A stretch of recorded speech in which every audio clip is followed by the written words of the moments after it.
ang mga kwento ng pag-ibig, kwento ng buhay at kwento ng pag-asa dito sa Barangay Love Stories. Love Stories.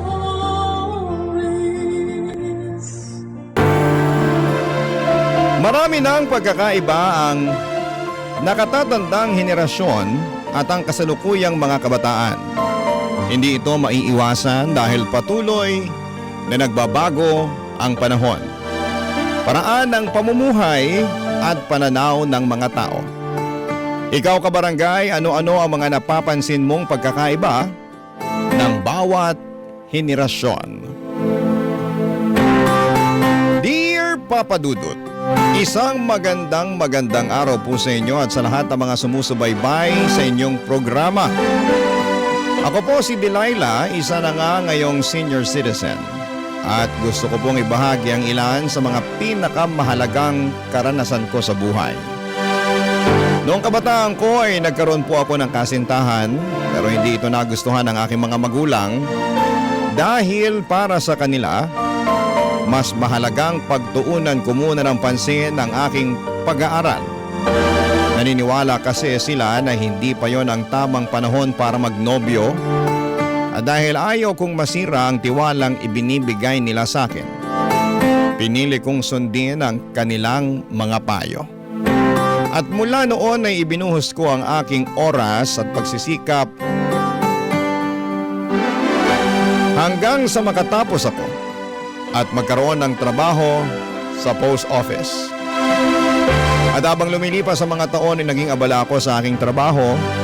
At dahil doon ay unti-unti na rin akong nasanay na mamuhay ng mag-isa. Dumating pa nga sa punto na naisip ko na baka tumanda na lamang akong walang makakasama sa buhay, pero tinanggap ko na yon at inisip na marahil ay ganon talaga ang kapalaran ko. Pero mukhang gusto yata talaga akong paglaruan ng tadhana. Dahil isang ordinaryong araw sa post office ang naging simula ng isang pangyayaring hindi ko kailanman makakalimutan at inaasahan.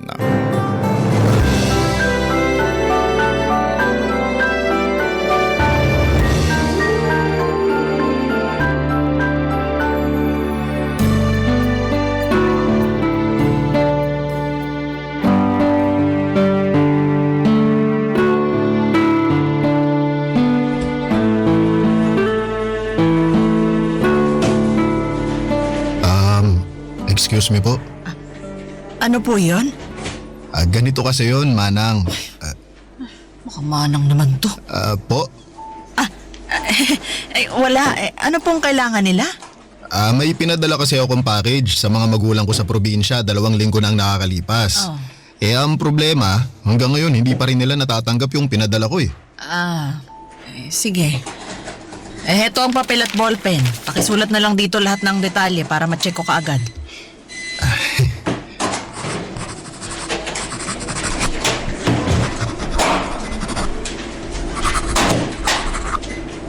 Ito po.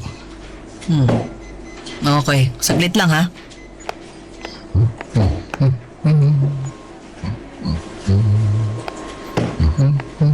Sir? Po.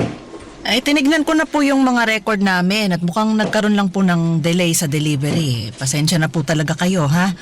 Pero wag po kayong mag-alala kasi inaasikaso na naman namin to. Naku, kung ganun, kailan pa kaya madedeliver yung pinadala ko? Base sa record namin, kung walang aberya sa biyahe, bukas o makalawa matatanggap na nila yung pinadala nyo. Mabuti naman pala kung ganun. May kasama kasing dried mangoes dun sa package ko eh. Kapag natagalan pa yun, baka mango jam na ang matanggap nila.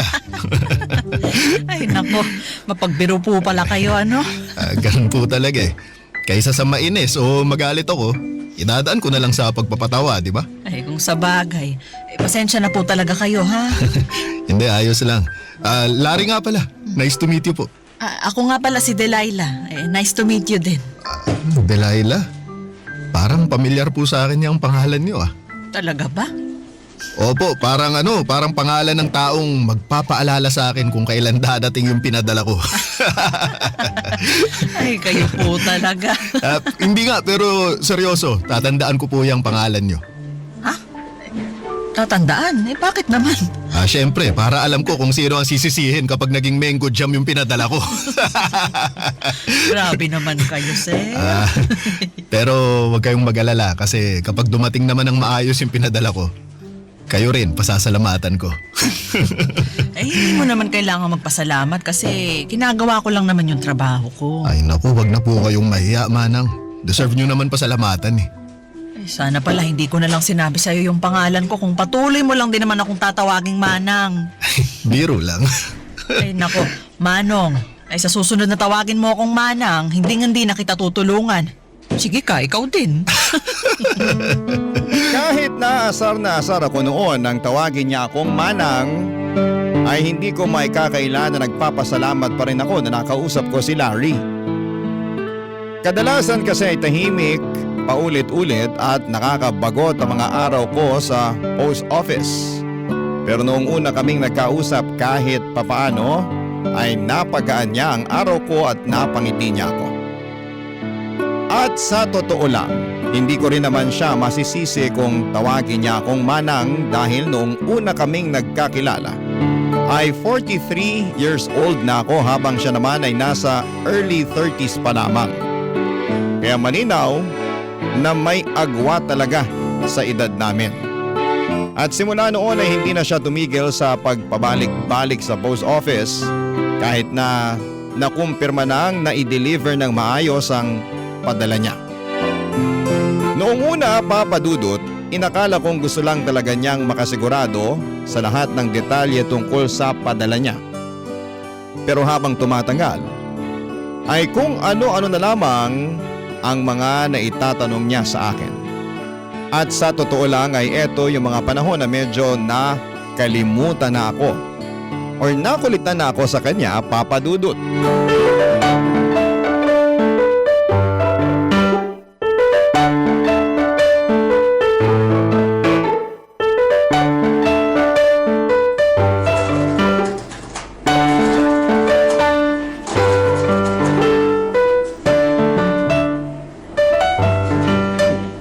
Hello po!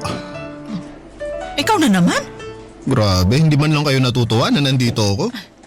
Manong Larry, 3 beses ka nang pabalik-balik dito ngayong linggo. Sigurado ka bang post office ang hinahanap mo at hindi yung trabaho? 3 lang? Akala ko nga pang 5 beses ko na to eh. At talagang ipinagmamalaki mo pa, ha? Naman. Delilah, Ano yun? may gusto sana akong itanong sa'yo eh. Ay, hindi na bago sa akin yan, Larry. Ito naman, wag mo na akong sungitan. Seryoso ako sa itatanong ko sa'yo. Ay, siya. Ano ba yun? Mamayang out mo. Pwede ba kitang yayain magkape? Ha? Teka lang, para saan? Namatayan ka ba? Uy, huwag ka namang magbiro ng ganyan. Sorry, joke lang. Ikaw naman kasi, ba't mo ba ako inaayang magkape dyan, ha? Delilah, hindi na ako magpapaligoy-ligoy pa ha. Kung ayos lang sa'yo, gusto sana kitang ligawan eh. Uy! Ano, ayos ka lang? Sandali lang, ha? Tama ba yung narinig ko? Gusto mo akong ligawan? Oo, bakit? Ay, Diyos ko naman, Larry. Huwag kang magpatawa. Ano akala mo sa akin, teenager? Bakit? Kahit masungit ka, may alindog ka pa rin naman ah. Ay, naku. Yan tayo eh. Ano na naman? Ay, sigurado akong ginugood time mo lang ako. Kaya pwede ba umalis ka na muna dito? Sinasayang mo lang yung oras ko. Maghanap ka na lang kaya ng ibang aabalahin mo, okay? Sandali lang. Bakit ba parang hirap na hirap kang paniwalaan ako ha? Wala ka man lang bang tiwala dyan sa sarili mo? Wala. At wala rin akong tiwala sa'yo, no? Sige na naman, pagbigyan mo na ako. Kahit ngayon lang. Alam mo, ikaw ang kulit mo. May sinabi na ngang hindi, di ba? Kaya kung wala ka ng ibang pakay dito, umalis ka na. Basta. Hindi kita titigilan hanggang sa hindi ka pumapayag na makadate kita. Kung ako sa'yo, alam mo, maghanap ka na lang ng kaedad mo. Hindi yung ako tong pinagtitripan mo. Bakit kung makapagsalita ka dyan parang senior citizen ka na? Hindi pa naman ah. Aba, loko to ah. Naliligaw ka ba talaga o nangaasar? Nanliligaw ako. Oo, tama. Nangaasar ka nga. Isipin mo na kung anong gusto mong isipin. Basta hindi ako titigil hanggat hindi ka naniniwala na seryoso ako. Hirap akong paniwalaan si Larry na gusto niya akong ligawan, Papa Dudut.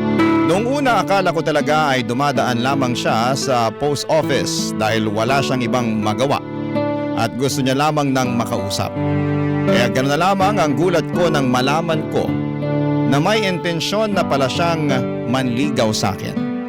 At sa totoo lang ay wala rin naman akong balak na magpaligaw.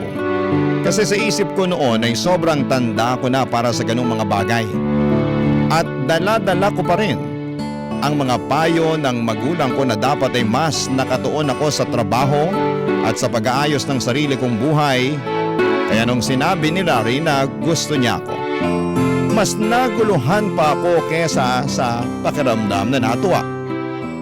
Hindi ko kasi alam kung paano ko haharapin yon. Kasi ni minsan ay hindi ako lubos na umasa na may magtatangka pa palang manligaw sa akin sa edad kong ito, Papa Dudut. Barangay Love Stories. Barangay Love Stories. Kahit punong-puno ako ng pagdududa ay hindi yon naging sapat para tigilan ako ni Larry. Araw-araw pa rin siyang dumadayo sa post office na para bang may sarili siyang shift schedule na hindi ko alam kung sino ang nag-approve. Sa totoo lang ay minsan ay mas consistent pa siya kesa sa mga delivery rider na dumaan dito. Sinasagot ko naman siya ng maayos, pero kapag napupunta na sa panliligaw ang usapan ay agad kong binibigay ang matamis kong hindi.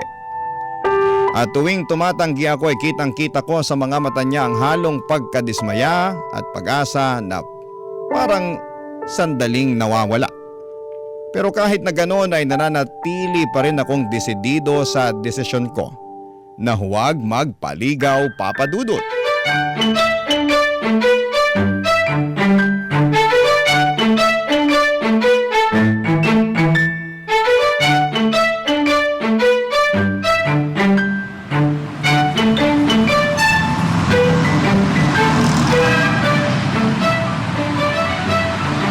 Laila!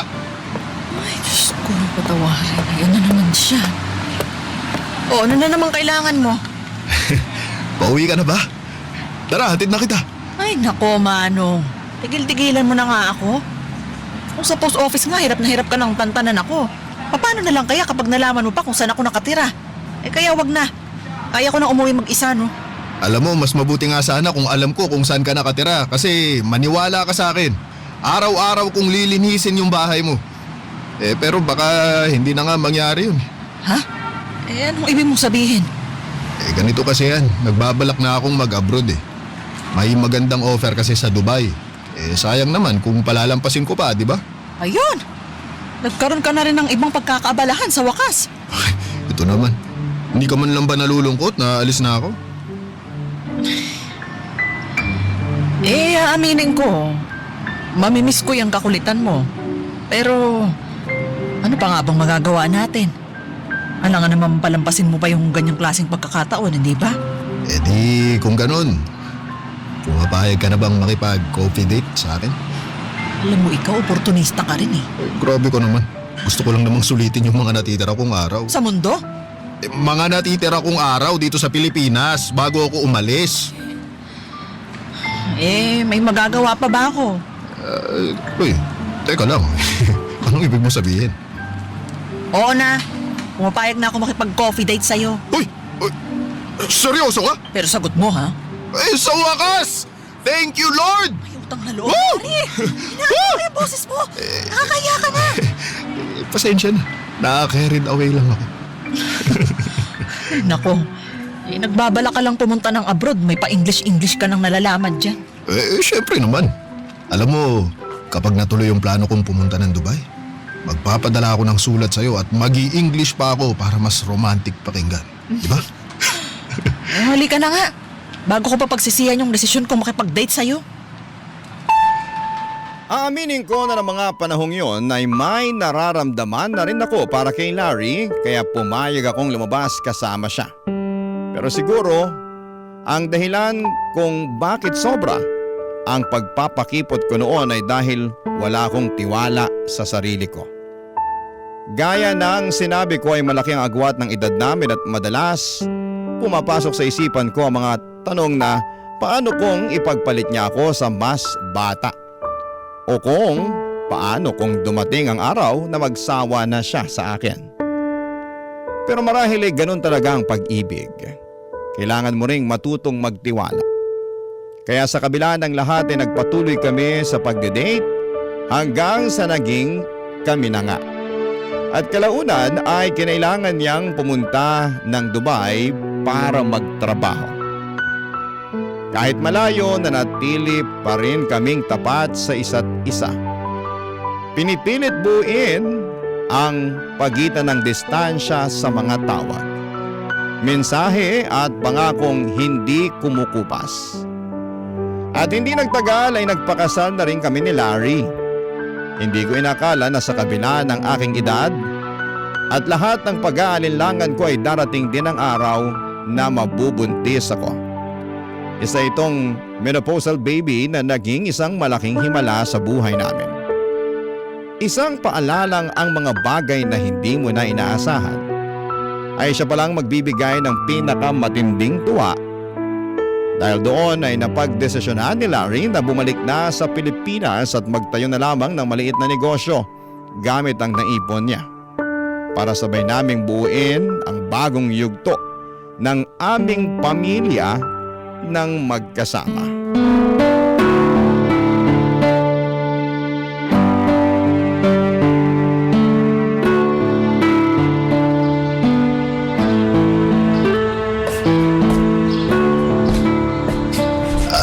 Mahal, ito na yung pinapatimpla mong kape. Uy, mahal. Ayos ka lang? Ano? Oo, huwag kang mag-alala. Ayos lang ako, mahal. Talaga ba? Oo nga. Ang kulit mo naman eh. Ba't parang tulala ka dyan? Wala lang. Naaalala ko lang yung pinakaunang beses na niyaya mo akong makipag-date. Ay, naku, mahal mo ka nung ganyan. Pati tuloy ako, naiiyak sa'yo. Pasensya ka na. Hindi ko lang kasi lubos sa kalain na hahantong tayo sa ganito. Bakit parang sa tono ng pananalita mo, parang nagsisisi ka pa. Medyo. Mahal naman eh. Loko-loko. Syempre masaya ako kasi nagbunga din ang lahat ng sakripisyo mo abroad. Pero, alam mo kung saan ako mas masaya? Sige, saan? Mas sumasaya ako tuwing naiisip ko kung paano mo ko hindi sinukuan. Simula nung niligawan mo ko hanggang sa pinakasalan mo ko at nagkaanak tayo, hindi ka nagsawang ipaalala sa akin kung kaano mo ako kamahal. Ay, at kahit maputi na yung buhok mo, hinding-hindi pa rin ako magsasawa na iparamdam sa'yo kung gaano kita kamahal. Ay nako, huwag kang magsalita ng ganyan. Maputi na rin naman yung mga buhok mo. Buti nga may buhok pa eh. Saglit lang. Asan na ba si Rico? Ayun, nasa computer shop. Pero sigurado ako babalik na rin yun. Ay, kahit kailan talaga yung anak mo. Ayan na pala eh. O ikaw bata ka. Ang aga-aga pa kung saan ka nagpupunta. Uy, mahal, kalma. Ma, chill. 30 minutes lang naman po ako dun eh. May nasikaso lang. Nasikaso? Ang sabihin mo, nakikipaglaro ka sa computer shop kasama yung mga barkada mo. Grabe naman po kayo sa akin. Wala pa nga kayong ebidensya, guilty na agad. At bakit? Hindi ba totoo naman? Ma, para naman kayong final boss sa laro eh. Kada galaw ko may cutscene ka agad. Ano? Mahal, kalmahan mo lang. Kumain na nga lang tayo. Wala na akong naiintindihan sa mga pinagsasasabi mong bata ka eh. Ay nako, hayaan mo na muna yung mama mo anak. Kakalma din yun. Ibang-iba na talaga ang mga kabataan ngayon, Papa Dudut. May sarili na silang paninindigan at mas malakas na ang loob sa pagsasalita ng kanilang opinyon. Noong panahon ko, natatakot pa kaming sumagot o mga tuwiran sa mga magulang namin dahil simpleng pagsagot lamang ay may kasunod na sermon at minsan ay pinapaluhod pa kami sa asin. Kaya sanay kami noon na tahimik na lamang at sumusunod. Kahit minsan ay may gusto rin kaming sabihin. Pero pinaliwanag naman sa akin ni Larry na talagang nagbago na ang panahon at bahagi na yon ang pag-unlad ng henerasyon ngayon. Unti-unti ko ring naintindihan na hindi pwedeng ipilit ang mga nakasanayan ko noon sa lahat ng bagay ngayon. Kaya sa isip ko ay okay lang hanggat alam ko na nasa maayos na direksyon ang anak ko. Hanggat hindi siya naliligaw ng landas. Marunong pa ring rumespeto at patuloy na nag-aaral ng mabuti. Doon ako kumakapit bilang isang magulang. Barangay Love Stories. Barangay Love Stories. Dumating din ang araw na nakapagtapos na ng high school si Rico. At sobrang saya ko noon dahil parang biyaya na rin na binigyan kami ni Larry ng mahabang panahon para maalagaan at gabayan ang anak namin. Pero syempre kahit gaano pa namin gustuhin na laging payapa at masaya ang aming tahanan, ay hindi pa rin maiwasan ang pagkakataong may hindi pagkakaunawaan. May mga simpleng diskusyon na nauuwi sa kaunting pagtatalo at mga sandaling kailangan naming maghinay-hinay at muling mag-usap ng maayos.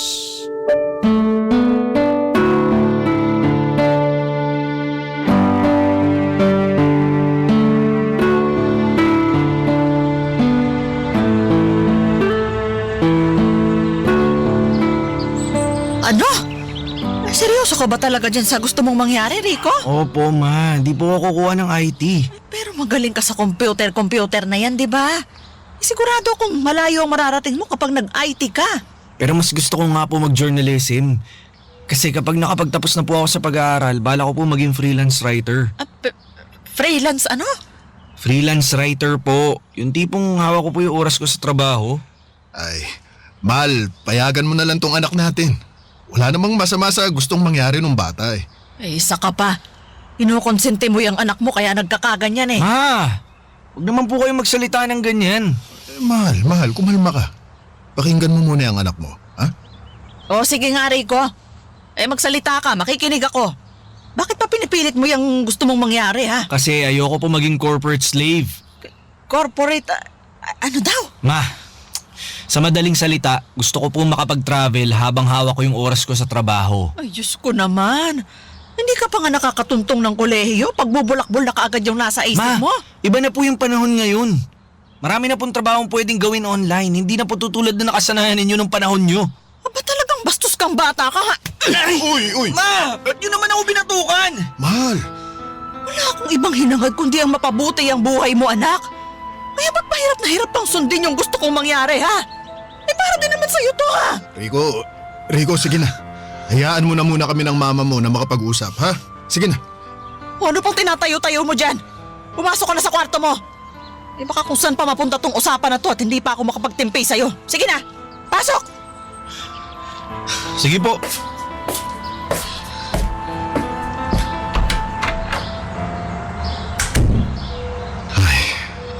Ay, naku, Larry! Ay, kausapin mo nga yung anak mo. Hindi ko na alam kung anong gagawin ko sa batang yan eh. Mahal naman kasi. Dapat hindi mo ginawa yun. Masisisi mo ba ako? Para sa kanya rin naman tong gusto kong mangyari, ha? Mahal, makinig ka. Iba na ang mundo na ginagalawan nila. Pero hindi ibig sabihin nun ay sinusuway ka na nung anak mo. Ay, ang gusto ko lang naman, yung magkaroon siya ng stable na trabaho. Yung sigurado. Mahirap bang intindihin yun, ha? Ay, maniwala ka, naiintindihan kita. Pero matalinong bata si Rico. Kailangan mo ring pagkatiwalaan yung anak mo. Pero hindi ko pa rin maiwasang hindi mag-alala, Larry. Ayokong mahirapan siya. Mahal, lahat naman ng tao mahihirapan, di ba? Kahit ano pa ang piliin niya. Ang tanong, sa anong klase ng hirap siya magiging masaya?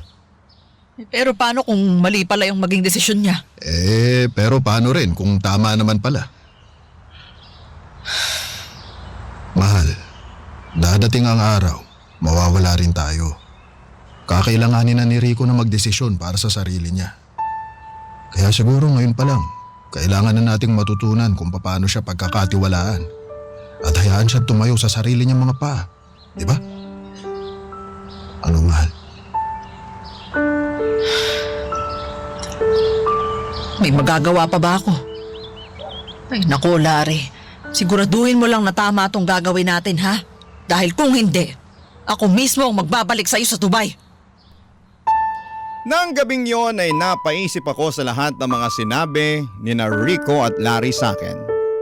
At doon ko rin unti-unting tinanggap na tama nga ang asawa ko. Darating din ang panahon na mawawala kami at si Rico na mismo ang kailangang tumayo sa sarili niyang mga paa at magdesisyon para sa sarili niya. Papa Dudut, masakit mang isipin pero yon ang katotohanan. Kaya ngayon pa lamang ay kailangan ko na ring matutunang pakawala ng takot ko at pagkatiwalaan siya sa mga gagawin niyang desisyon. Kahit na hindi ko pa ito lubos na nauunawaan. Doon ko na rin napagdesisyonan na payagan siya sa kursong gusto niya. Naisip ko na wala namang dahilan para matakot ako ng sobra dahil habang buhay pa kami ni Larry, nandito kami para gumabay, sumuporta at umalalay sa bawat hakbang ng anak namin. Sa paglipas ng mga araw ay nakita ko kung gaano kasaya si Rico sa kursong pinili niya. Kahit may mga gabing pagod na pagod siya at halos wala ng pahinga. Hindi pa rin siya sumusuko, tahimik lang siyang bumabangon, nagpapatuloy sa pag-aaral at ginagawa ang lahat para sa mga pangarap niya. Katunayan ay nagawa pa niyang mag part-time job para lamang makatulong sa amin ang papa niya. Tunay na akong pinagpala sa aking anak na kung tawagin sa panahon ngayon ay Gen Z.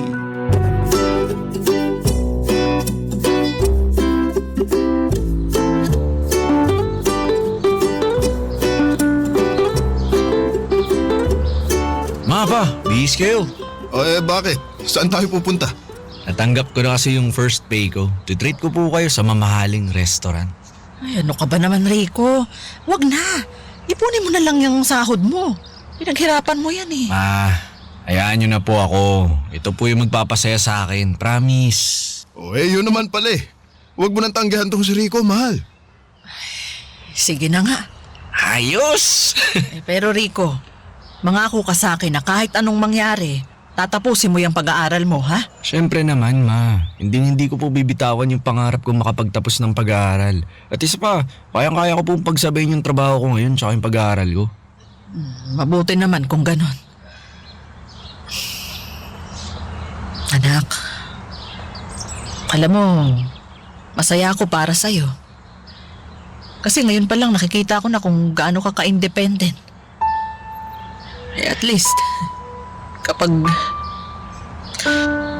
nawala na kami ng papa mo, alam ko nang kaya mo nang tumayo sa sarili mong mga paa. Ma, huwag naman po kayong magsalita ng ganyan. Masamang dama po kayo. Sigurado kung hindi pa po kayo mamamatay. Ay, naku! Pampihira ka. Loko ka talagang bata ka. Ay, kapag ako namatay, pinapangako ko sa'yo, mumultuhin kita. Pero ma, seryoso, nagpapasalamat po ako sa inyo kasi pinagkatiwalaan niyo ako. Pero ma, sorry pa rin kasi pinaramdam ko sa inyo na sinusuway ko kayo. Ay, ang totoo niyan, anak. Masaya nga ako na napatunayan mo yung sarili mo sa amin ng papa mo eh. At masaya din kami ng mama mo kasi pinakita mo sa amin na hindi kami nagkamali sa pagtitiwala sa iyo, anak. Tama yan. Pero anak, uulitin ko ha. Kahit anong mangyari, tatapusin mo yung pag-aaral mo. Kasi yung edukasyon lang ang maipapamana ko sa'yo. Yan lang din ang nag-iisang bagay na hinding-hindi mananakaw sa'yo. Ay, ganun po ba?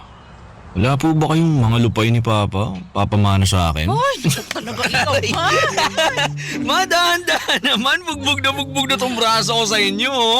Alam mo ikaw, ha? Walang duda. Anak ka nga ng papa mo. Pareho kayong mapagbiro eh. Pero tama ang mama mo, anak. Kahit anong mangyari, wag mong bibitawan yung pangarap mong makapagtapos, ha? Pa, ma, Itaga niyo sa bato, kahit anong mangyari, tatapusin ko yung pag-aaral ko. Sisiguraduhin kong iiyak kayo habang umaakyat tayo sa stage sa graduation ko. Ay, naku. Hili ka na nga bago pa tayo mag-iyakan dito. Teka. Akala ko ba ayaw mo lumabas para kumain? Ba't ngayon parang ikaw pa tong atat na atat lumabas? Ganun ba? Nako pa, wag na natin asarin to si Mama. Halika na, baka magbago pa isip niyan. Halika na. Habang sinusulat ko po ito ay malapit nang makapagtapos ng pag-aaral si Rico. Labis ang aking pagmamalaki sa kanya dahil nagawa niyang pagsabayin ang kanyang freelance na trabaho at ang pag-aaral sa kabila ng mga pagod, puyat at mga pagsubok na kinailangan niyang harapin. Kung may isang bagay man akong natutunan sa lahat ng ito ay yon ay ang kahalagahan ng pagtitiwala sa mga anak natin. Lalo na kung alam natin ang mga desisyon nila ay para rin naman sa kanilang kinabukasan. Aminado akong sanay ako sa tradisyonal na pagdidisiplina at dala nito ang aking malalim na pag-aalala at hangaring maprotektahan si Rico sa anumang pagkakamali at hirap ng buhay. Ngunit sa paglipas ng panahon ay nakita ko rin na si Rico ay may sariling paraan ng pagkatuto, mas bukas ang kanyang isipan at mas pinipiling hubugin ang sarili niya sa pamamagitan ng sariling karanasan at mga desisyon. Sa ngayon ay puno ng pasasalamat ang aking puso dahil malapit na siyang makapagtapos ng pag-aaral. Masaya ako at panatag ang aking kalooban dahil alam kong pinalaki namin siya ng may respeto, paninindigan at kakayahang tumayo sa sarili niyang mga paa.